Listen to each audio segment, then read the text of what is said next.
If you don't need me, I don't need you to need me.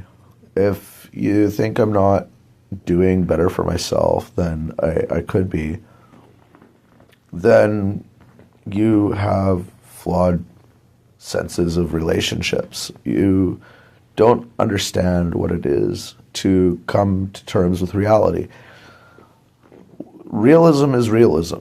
There is only existence and the potential within that existence. You can't shame anybody realistically for not doing better than they could be.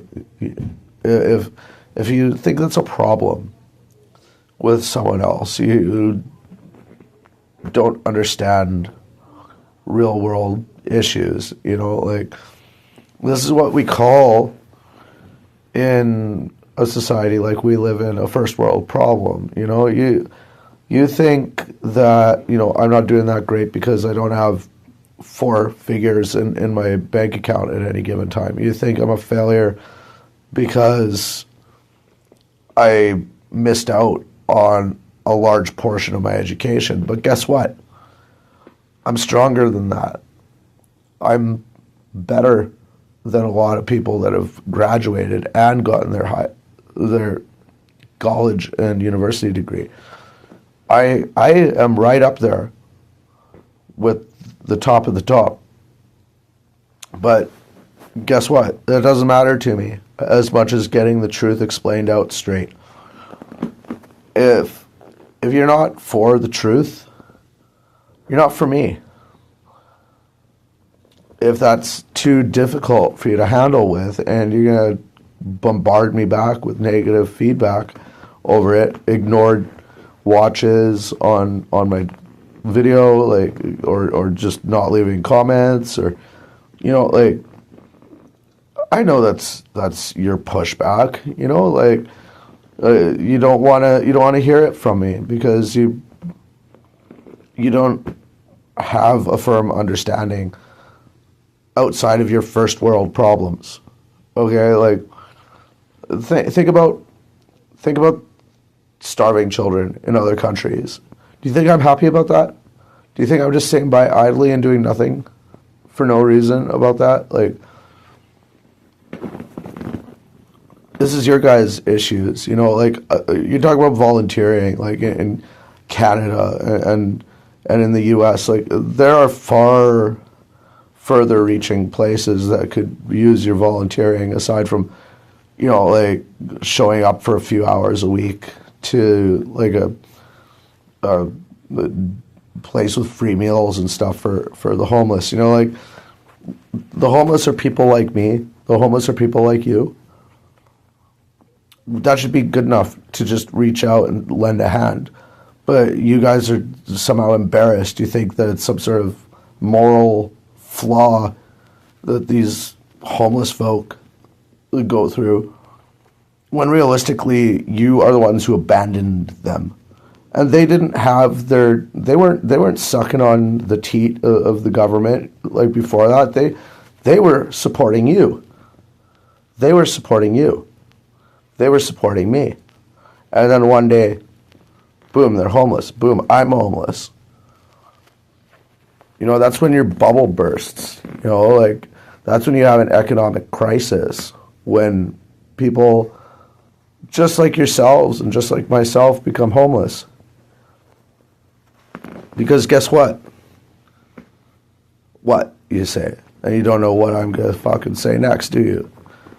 But guess what? We're all at home. We're all at home. Home is where the heart is. What's that mean for the rest of you?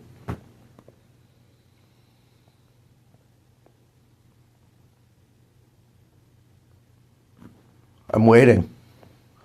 What's that mean for the rest of you, huh? You think you can really just have the homeless just stand down, lean over in a corner and die? Is that really what you're hoping for us? Or are you honestly hoping we could get a job one day and take care of ourselves somehow? You can't get a job without a freaking home address. You can't get a job when you can't even afford a phone.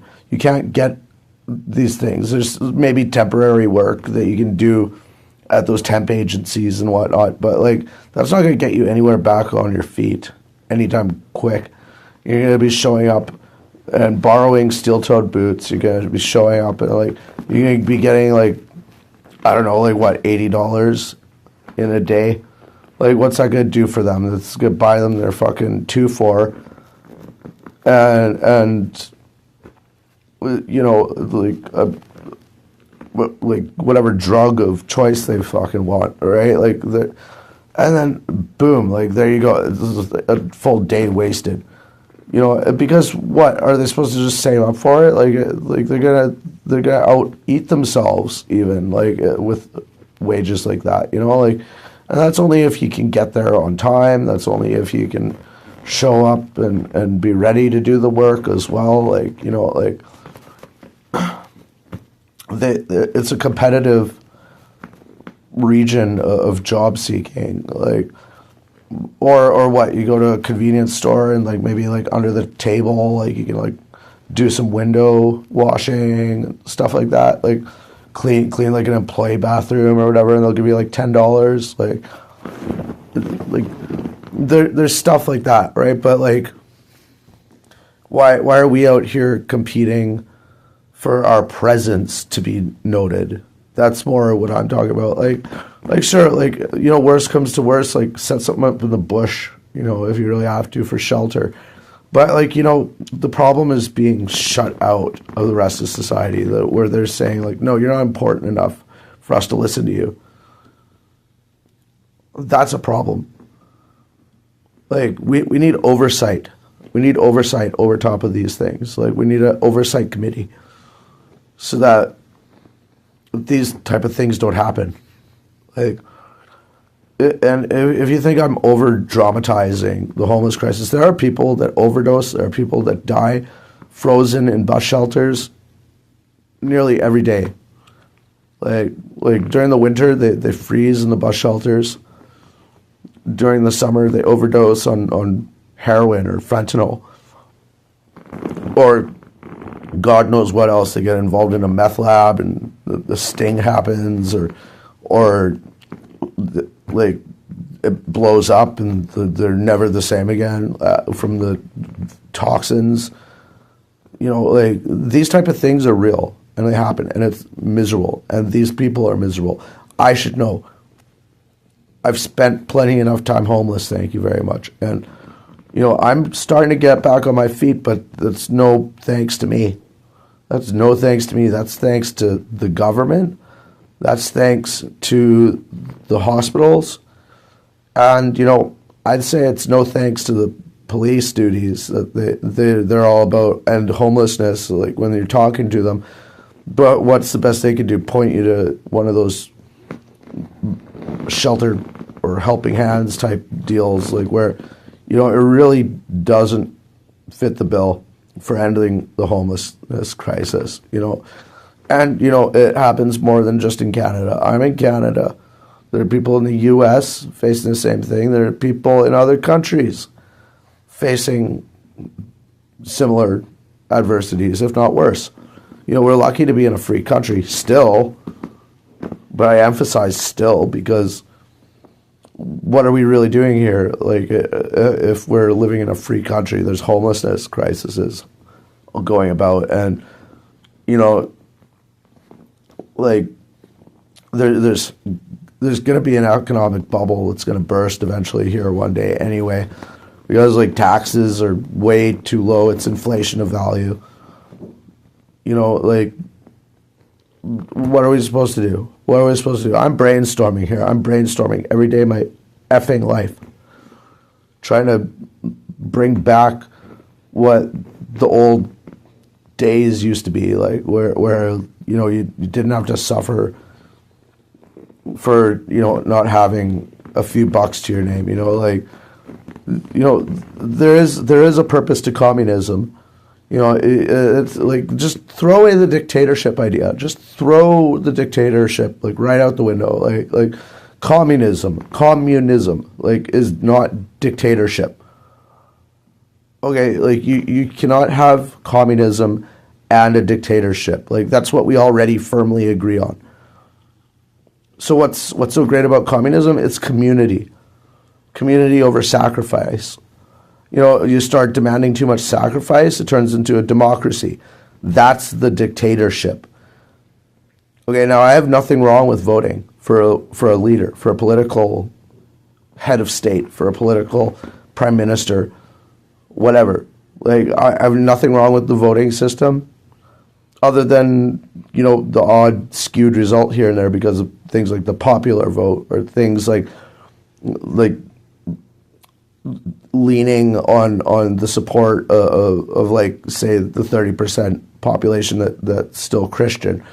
You know, like, if you're just going to steal that 30% for yourself because you're going to make claims about anti-abortion and LGBTQ rights and all that type of stuff, then you're tipping the scales.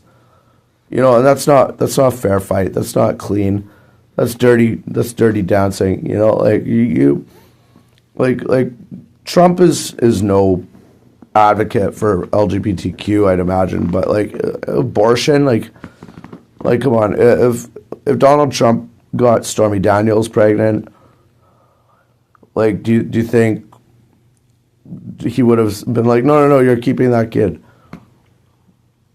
Like, just as an example, you know, like, but, you know, he's no supporter of people like going to like come and find God, you know, like, he's not that type of person. And all these Christians are just brainwashed into thinking, well, he's the only one that fights for what we want. We don't want gay folk, and we don't want these trans folks either, and we don't like the abortions. And so, like, Donald Trump promises to overturn Roe v. Wade, and they're on his side like white on rice. You know, like, and what's Donald Trump got to do? The same old nothing he ever fucking does. You know, so, you know, if all of you have this many problems with me, you're screwed.